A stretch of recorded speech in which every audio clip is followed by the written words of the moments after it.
오늘 하나님께서 우리에게 주신 말씀은 사도행전 4장 1절에서 12절의 말씀입니다. 신약성경 192쪽 사도행전 4장 1절에서 12절 말씀을 저와 여러분이 한 절씩 교독하겠습니다. 사도들이 백성에게 말할 때 제사장들과 성전 맡은 자와 사두개인들이 이르러 예수 안에 죽은 자의 부활이 있다고 백성을 가르치고 전함을 싫어하여 그들을 잡음에 날이 이미 저물었으므로 이튿날까지 가두었으나 말씀을 들은 사람 중에 믿는 자가 많은 수야 5천이 되더라. 이튿날 관리들과 장로들과 서기가들이 예루살렘에 모였는데 대제사장 안나스와 가야바와 요한과 알렉산더 및 대제사장의 문중이 다 참여하여 사도들은 가운데 세우고 묻되 너희가 무슨 권세와 누구의 이름으로 이 일을 행하였으냐. 이에 베드로가 성령의 신문하여 이르되 백성들 관리들과 장로들아, 만일 병자에게 행한 착한 일에 대하여 이 사람이 어떻게 구원을 받았느냐고 오늘 우리에게 질문한다면 너희와 모든 이스라엘 백성들은 알라. 너희가 십자가에 못 박히고 하나님을 죽은 자 가운데서 살리신 나사렛 예수 그리스도의 이름으로 이 사람이 건강하게 되어 너희 앞에 섰느니라. 이 예수는 너희 건축자들을 머리 눌러서 진흙통에 머리 베었느니라. 다른 이로서는 구원을 받을 수 없나니 천하 사람 중에 구원을 받을 만한 다른 이름을 우리에게 주신 일이 없음이라 하였더라. 이것은 하나님께서 우리에게 주신 말씀입니다. 아멘. 2주 전 저희는 설교 말씀을 통해 성전 미문에 앉은 못 걷게 된 이를 베드로가 예수님의 이름으로 고친 사건에 대해 담임 목사님의 말씀을 들었습니다. 제가 사도행전 3장 6절의 말씀을 다시 한번 읽어드리도록 하겠습니다. 베드로가 이르되 은과 금은 내게 없거니와 내게 있는 이것을 내게 주노니 나사렛 예수 그리스도의 이름으로 일어나 걸으라 하고, 오늘 저희가 읽은 본문의 말씀은 그 다음 날 베드로가 공회 앞에서 예수님을 전한 이야기를 말하고 있습니다. 이를 통해 저희는 두 가지를 함께 생각해 보고자 합니다. 그리스도인인 우리가 믿는 것은 무엇인가? 그리고 그리스도인인 우리가 해야 하는 것은 무엇인가입니다. 설교에 앞서서 간단한 퀴즈를 여러분께 내드리려고 합니다. 제가 어떠한 사진을 보여드릴 텐데 어떤 사물을 크게 확대한 사진이에요. 그래서 점차 축소시켜서 여러분들에게 보여드릴 텐데 그 사진이 무엇인지 한번 맞춰주시면 되겠습니다. 첫 번째 사진 보여주세요. 벌써 손을 든 지아가 한번 맞춰줄 수 있나요? 네? 오징어 짬뽕이요? 오징어 짬뽕 아닙니다. 네. 또 맞출 수 있는 친구 있나요? 네, 시연이. 바나나. 생각 굉장히 비슷하게 생겼지만 아닙니다. 다음 사진 보여주실 수 있나요? 네, 쉽게 맞출 수 있을 것 같은데. 네, 진서가 가장 먼저 손을 든 것 같아요. 네, 뽀로로 정답입니다. 네, 박수 한번 주실까요? 진서는 제가 이따가 작은 간식을 주도록 하겠습니다. 다음 문제입니다. 네. 세윤이가 맞출 수 있나요? 말해볼까요? 인형. 네, 감사합니다. 다음 사진. 네. 네, 예린이. 네? 털. 네, 촬영대 쪽에서 답이 들리고 있는데 다 같이 한번 맞춰볼까요? 무엇인 것 같으세요? 네, 맞습니다. 토끼입니다. 네, 감사합니다. 마지막 문제입니다. 다음 중 2023년 여자아이 장명순이 3위는 제가 여러 이름을 섞어 놓았는데 이 안에 답이 있습니다. 재민이, 지아요? 아닙니다. 예, 온유. 저희가 닮아가야 할 성품이죠. 네, 윤이 들어갑니다. 윤산 감사합니다.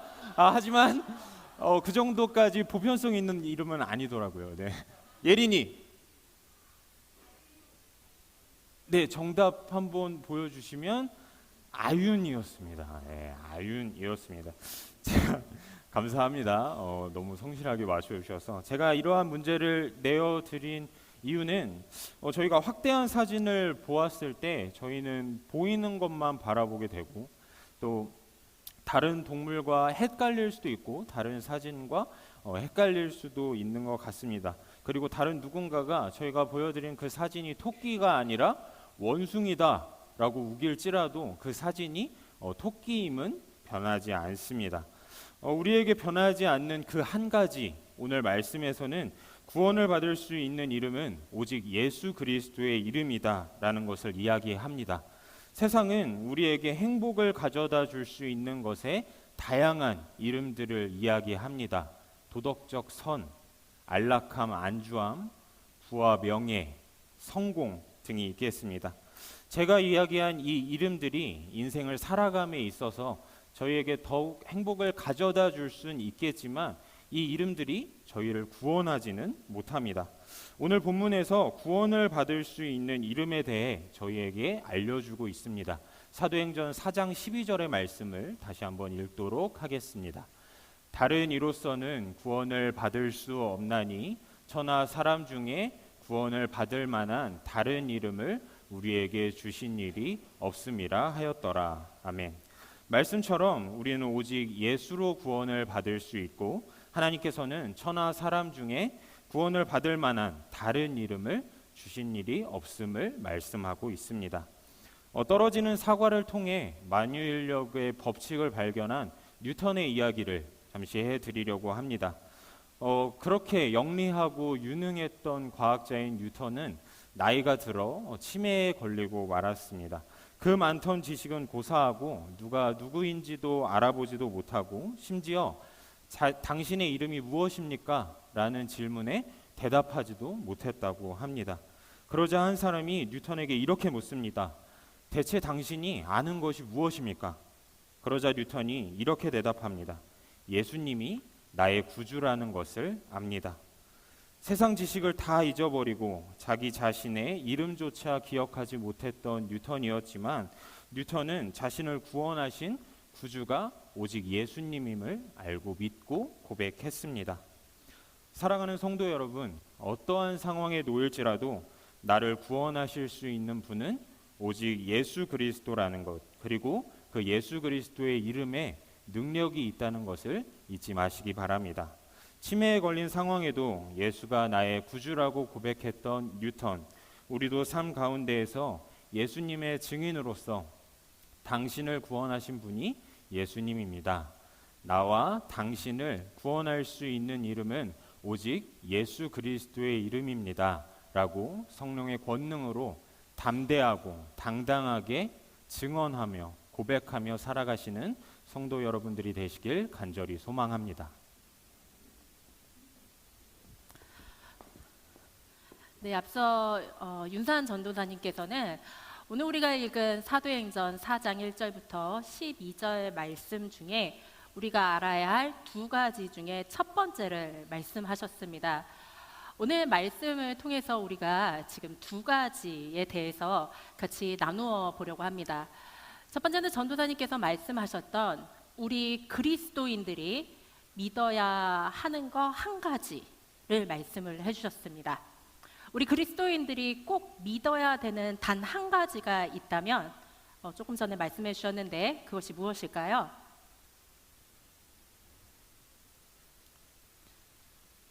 네, 저기 뒷자리에 손을 든 친구 한번 이야기해 볼까요?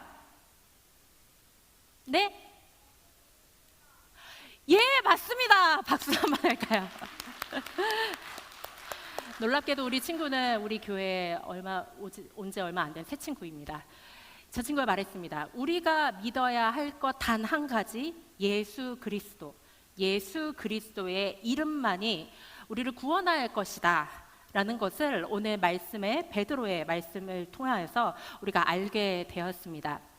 이것과 더불어서 저는 첫 번째에 이어 두 번째 관점에 대해서 이야기를 하려 합니다. 두 번째는 우리 그리스도인들이 반드시 해야 할 것이 무엇인가에 대해서 이야기를 하겠습니다. 이야기에 앞서 우리가 하나님께서 창조하신 이 세계에 대해서 한번 생각을 잠깐 해보려고 합니다. 하나님께서는 우리 인간뿐만 아니라 지으신 많은 생명체들이 있습니다. 제가 제일 좋아하는 개, 제가 제일 그 다음으로 좋아하는 고양이 등등의 많은 생명체들이 있는데, 놀랍게도 하나님께서는요, 이 생명체들을 똑같이 마치 복사기에 찍어내듯이 만드신 것이 아니라 그 생명의 습성에 따라서, 삶의 패턴에 따라서, 여러 가지 모습에 따라서 각기 고유하게 아름답게 창조를 하셨습니다. 그 예를 제가 한번 들어볼까요? 사진 한 장을 보도록 하겠습니다. 여러분, 이 동물을 아십니까? 이 동물의 정식 명칭은 긴귀날쥐입니다. 긴귀날쥐. 이 쥐의 길이가 얼마나면요, 총 길이는 사실 한 20cm인데 그 중에 반이 꼬리입니다. 그렇기 때문에 이 긴귀날쥐의 몸집은요, 한 10cm 정도 된다고 합니다. 여러분, 한번 10cm가 얼마나일지 손으로 한번 생각해 보실까요? 그려보면 한 요 정도 될 것 같습니다. 그런데 이 긴귀날쥐의 사진을 다시 한번 보여주시면요, 긴귀날쥐가 유난히 큰 게 있습니다. 그게 뭘까요? 귀입니다. 이 귀가 얼마나 크냐면요, 전 세계에 있는 모든 생명체 중에서 몸집 대비 귀가 가장 큰 생명이라고 합니다. 몸은 10cm 정도인데 귀는 5cm에서 6cm 정도 된다고 합니다. 이 긴귀날쥐가 왜 귀가 이렇게 클까요? 얘가 아니라 이 친구는요, 사막에서 삽니다. 그런데 사막의 고온에서 살 때 체온 조절을 하려고 긴 귀를 가지고 있어서 얘가 귀를 통하여서 체온 조절을 합니다. 그리고 이 친구는 땅굴에서 많이 산다고 합니다. 그래서 땅굴에서 보이지 않을 때 귀를 통하여서 누가 다가오는구나, 어디서 무슨 소리가 들리네, 귀로 감지를 한다고 합니다. 그래서 이 친구는 하나님이 귀가 크게 만들어 주신 겁니다. 두 번째 사진 볼까요? 이 친구가 누군지 아십니까? 예, 맞습니다. 이 친구는 개미핥기인데, 개미핥기 중에서도 굉장히 특이한 이름을 가진 큰 개미핥기입니다. 얘가 얼마나 크냐면요, 몸집이 1m 80cm 정도 된다고 합니다. 그러니까 저보다 20cm 정도가 더 큰 친구입니다. 근데 이 친구가 특이한 게 뭐냐면요, 몸집은 이만하고 키는 이만한데, 한번 입을 보실까요? 입이 몸집 대비 가장 작은 입을 가진 동물 중에 하나입니다. 얼마나냐면은 엄지와 검지를 동그라미를 만들어 봐서 한 원이 이 정도 되겠죠? 이 정도 원에 저 친구의 입이 쏙 들어간다고 합니다. 근데 이 친구가 왜 입이 이렇게 작을까요? 왜냐면은 이 친구는 평생에 한 가지만 먹습니다. 뭐를 먹느냐? 개미만 먹습니다. 개미만 먹기 때문에 입이 크면은 오히려 비효율적입니다. 그래서 이 친구는 좁은 입을 가지고 개미굴에 자기 입을 넣어서 개미만 쏙쏙쏙 빼서 먹는다고 합니다. 이렇게 동물들이 여러 가지 자신의 삶의 특성에 따라서 하나님께서는 고유한 외모를 주셨습니다. 우리 인간은 어떨까요? 여러분, 귀를 한번 만져보실까요? 여러분, 혹시 귀가 얼굴보다 크신 분 손 들어보실까요? 생각만 해도 조금 무섭습니다. 여러분, 입의 사이즈가 얼마일까요? 입이 얼굴 전체의 반을 차지한다고 생각해 보십시오. 생각만 해도 이빨이 몇 개여야 될지 그러면 상상만 해도 조금 무섭습니다. 하나님께서는 저 동물들에게는 저만한 사이즈의 기관들을 주셨는데, 인간에게는 귀는 요만큼, 입은 요만큼 크기를 주셨습니다. 그런데 제가 얼마 전 어떤 신앙의 선배님을 배웠습니다. 좀 연세가 지긋하신 분을 뵀었는데 그분이 이제 저에게 이런저런 한국 교회와 그리고 뭐 신학과 성경에 대해서 여러 가지 말씀을 하셨을 때 제가 굉장히 기억에 오래 남을 만한 말 한마디를 하셨습니다. 그게 뭐냐면요. 저의 이제 밖에서의 별명은 김 목사인데, 김 목사. 요즘 기독교인들이 굉장히 기이한 영적인 눈으로 봤을 때 기이한 신체 구조를 가지고 있어 라고 말씀을 하십니다. 어떤 신체 구조냐면은 요즘 교회 다니는 사람들, 기독교인들 있잖아. 귀는 큰데 입은 요만해 라고 말씀을 하셨습니다. 그러면서 이어서 말씀하신 게 뭐였냐면은 요즘 현대 기독교인들은 귀가 너무 커서 말씀의 홍수 속에서 사는 것을 증명이라도 하듯이 수없이 많은 설교와 수없이 많은 말씀을 듣기는 해. 그런데 너무 많이 들어. 너무 많이 듣는데 입은 요만해서 입에서는 예수 이름이 안 나와. 저한테 이러한 말씀을 하셨습니다. 이 말씀을 생각해 보면은 가만히 우리가 현재의 한국 교회에서, 한국 사회에서 기독교인들이 어떠한 영향을 미치는지를 생각을 할 수가 있습니다. 우리는 말씀을 많이 듣습니다. 주중에도 수없이 많은 채널들을 가지고 매체들을 통하여서 성경 말씀과 여러 가지 복음 전조자들의 이야기를 듣지만 어떻게 생각하면은 우리의 영적 입이 너무 작아가지고 내 입을 통하여서 예수 그리스도의 이름이 입 밖으로 나가는 일이, 특히 다른 이들에게 입 밖으로 예수 그리스도의 이름을 말하는 일이 얼마나 있는지를 한번 생각해 보면 좋겠습니다. 오늘 본문의 말씀은요, 사도행전 4장, 거기다가 어떠한 일이 직전에 있었냐면은 성전 미문에 앉은 다리를 못 쓰는 앉은뱅이를 가지고 베드로가 잡아 일으켜서 예수의 이름으로 내가 너를 이렇게 세우겠다, 병고침과 구원을 선포한 다음 날입니다. 사람들 눈에는 병고침이 보였지만은 하나님을 따르고 예수 그리스도의 제자들에게는 구원의 선포가 보였던 날입니다. 그런데 그 다음 날 바리새인과 제사장들과 사두개인들과 성전 맡은 자들, 그리고 그 앞전에 무슨 말이 붙었냐면은 예수의 구원을 싫어하고 증오하는 자들이 베드로를 향해서 그를 애워쌌다라고 성경에 기록이 되어 있습니다. 오늘 이렇게 하나님을 싫어하고 예수 그리스도의 이름을 증오하는 사람들에게 둘러싸인 베드로와 우리의 삶의 모습을 잠깐 비교를 해보겠습니다. 베드로가 그 성전을 맡은 자들, 제사장들에게 이야기를 하고 예수의 이름을 선포했을 때 사도행전 4장 8장은 베드로의 모습을 이렇게 묘사를 하였습니다. 우리 다 함께 큰 목소리로 읽어보겠습니다. 이에 베드로가 성령이 충만하여 이르되 백성의 관리들과 장로들아. 베드로가 누구입니까? 우리가 아까 구시드 찬양 시간에도 가사에 나왔는데 베드로는 예수님의 제자였고요, 예수님의 수제자였는데 그럼에도 불구하고 예수님을 3번 부인하고 나중에 예수님께서 그럼에도 불구하고 내 양을 치라라고 부탁하셨던 사랑하는 제자였습니다. 그 이야기를 들은 베드로는 마가의 다락방에 모여서 기도를 하고 성령님을 만난 이후에 첫 번째 했던 일, 그리고 그의 생명이 다하기까지 유일하게 했던 일이 무엇이냐면 사도행전 4장 8장에 베드로가 성령이 충만하여 이르되라고 기록이 되어 있습니다. 여러분, 이르되가 무슨 뜻입니까? 말하다입니다. 말하다입니다.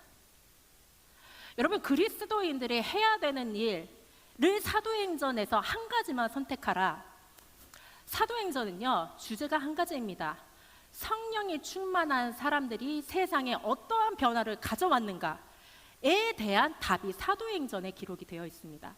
그런데 변화를 가져올 때 베드로와 다른 제자들이 행했던 일 한 가지가 있습니다. 그리스도인들이 세상에 변화를 가져오려면은 사도행전은 너희는 이것만 해라, 예수의 이름을 말하여라입니다. 사도행전 4장 8장을 다시 한번 볼까요? 베드로는 관리들과 장로들을 향하여서 했던 거는 한 가지입니다. 예수의 이름을 증오하는 너희들, 내가 너희들에게 말한다입니다. 어떠한 말을 했습니까? 그 뒤에 이어서 보면은 너희가 그토록 싫어했던 예수가 너희를 사랑하여서 십자가에 못 박히셨고 그 십자가의 구원만으로 너희는 하나님께 도달할 수 있다. 다른 이름으로는 너희는 구원을 받을 수 없고 이 세상에 기쁨을 찾을 수 없으니 너희들 회개하고 예수의 이름 앞에 나오거라 라고 베드로가 증거를 했다는 겁니다. 증거를 했다, 말하였다. 이것이 사도행전에 예수님을 따르던 제자들이 변화를 가지고 왔었던 유일한 방법이었습니다. 여러분, 전 세계가 예수의 이름을 알고 있습니다. 물론 땅끝까지 예수의 이름이 전파되기까지 아직 많은 시간이 필요하겠지만은 그래도 우리가 대한민국에서 하나님을 알고 예수 그리스도께 기도로 나아갈 수 있는 일은 사도행전 시대에 그 예수님의 120명 다락방에 모인 제자들이 하나님 앞에 성령을 받고 말하였기 때문에 그 복음이 우리한테까지 왔다는 것입니다. 그 복음을 가져왔던 사람들이 어떻게 말을 할 수 있었을까요? 앞전에 나왔습니다. 성령이 충만하여입니다. 여러분, 우리 영주교회는 다 성령 충만한 사람들이 모여있는 공동체입니다. 다시 해보겠습니다. 우리 영주교회는 하나님께서 주신 성령이 충만한 사람들이 모인 공동체입니다. 예, 아멘입니다. 제가 듣기에는 우리 수련회 지금 은혜 충만한 하늘 꿈이 아마 대답을 제일 크게 할 거라 생각합니다.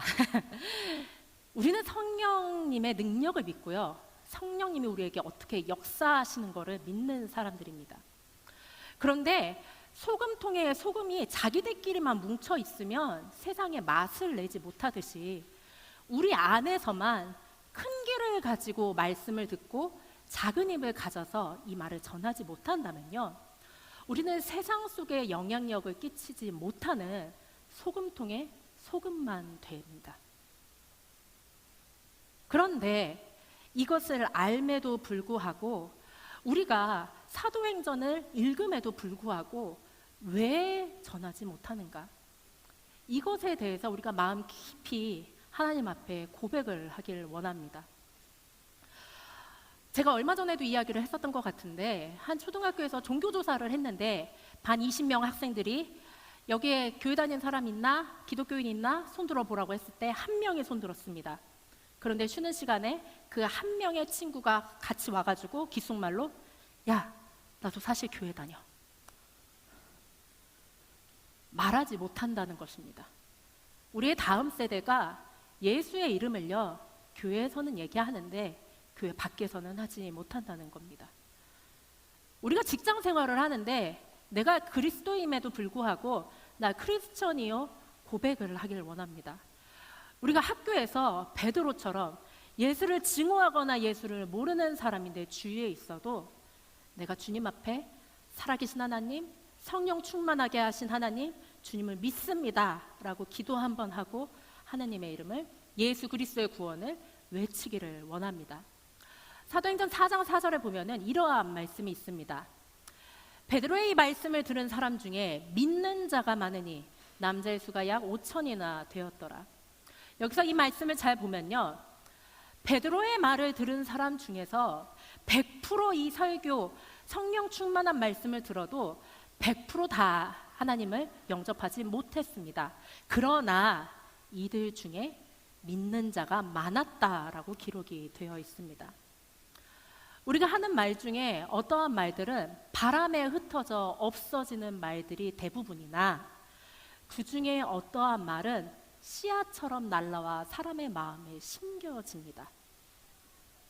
저는 여러분들이, 특히 여기에 있는 학생들이 3월달 다음 주면은 새 반이 바뀌고 새 학교에 입학을 해서 새로운 학생들과 친구들을 만나게 됩니다. 그런데 우리들이 만나는 새로운 사람들, 직장의 동료들은 하나님께서 이 복음의 씨앗을 심겨주실 사람이라는 것을 잊지 않았으면 좋겠습니다. 우리 다음 세대가 앞으로 새로운 반에 가고 새로운 사람들을 만날 때, 하나님, 베드로의 고백처럼 우리가 성령 충만하여서 한 번 하나님 이름을 읊을 때 그 하나님의 이름이 저 사람의 마음에 심겨 주십시오 기도할 수 있는 다음 세대와 그의 앞선 세대들이 우리 안에 가득하기를 소망합니다. 그렇기 때문에 우리 설교 마지막 시간인데 우리 한번 외쳤으면 좋겠습니다. 내일부터 우리가 해야 될 이야기입니다. 첫 번째 문장입니다. 나는, 다시 해보겠습니다. 제가 그냥 다 말하겠습니다. 나는 예수 믿는 사람입니다. 우리 다 같이 이야기하겠습니다. 시작. 두 번째입니다. 당신이 예수를 알기 원합니다. 나는 예수 믿는 사람입니다. 그리고 당신이 예수를 믿었으면 좋겠습니다. 이 고백을 내 주위 사람들이 들었을 때 하나님, 내 주위에 하나님 나라가 확장이 되고 주의 이름이 높이 들려져서 사도행전에서 일어났던 성령 충만한 능력이 이번 주 내 삶에 있게 하여 주시옵소서. 이 고백이 우리의 삶 속에 가득하길 원합니다.